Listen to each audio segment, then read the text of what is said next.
Good afternoon, ladies and gentlemen. Please take your seats so we can kick off the European Policy Centre's 2023 annual conference, focusing all on strategy and looking forward to Europe from 2024 to 2029.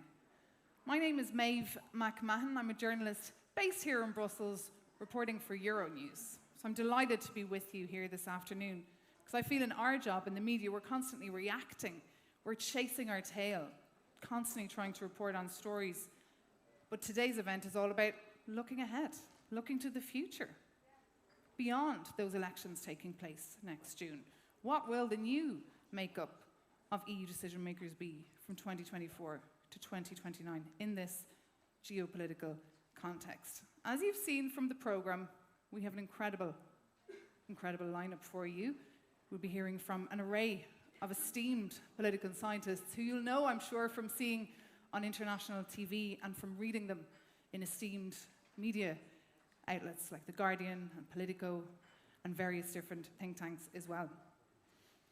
A little bit shortly, we'll also be hearing from the former Prime Minister of Bulgaria, Kirill Petkov. He'll be delivering a keynote speech, setting the scene for this afternoon.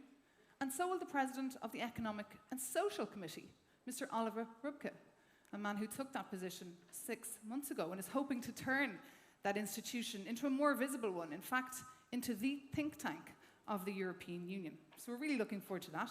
But first, let's meet our host this afternoon, Brigid Laffan, the President of the European Policy Centre.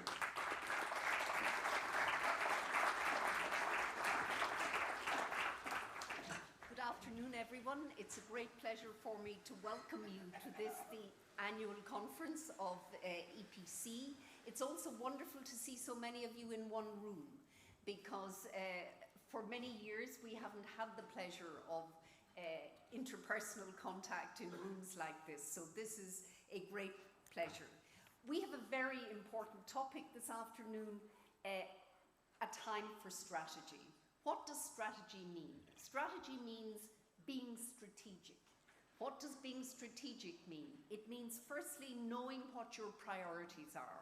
So question number one, does Europe, the EU, know what its priorities are? The second is not just priorities, but the resources to achieve those. Does Europe have the resources? Can Europe mobilize the resources? And what resources, be they human, material, law, money, diplomatic heft? Does Europe have the resources?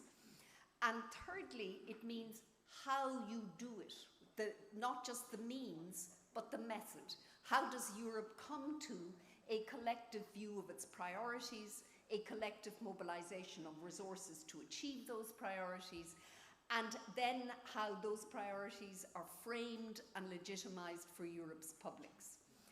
I would also say that being strategic in the world we live in today is extremely challenging, because the world out there is changing very rapidly, be it in terms of geopolitics or technology, political economy. There is no area of human endeavor that is not subject to change and challenge at the moment.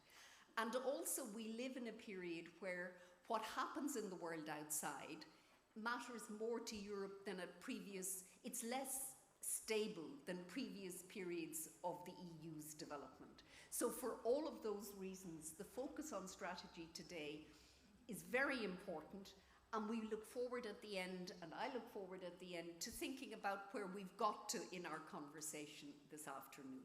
So you're all very welcome. Thank you for being here, and I look forward to a very good discussion.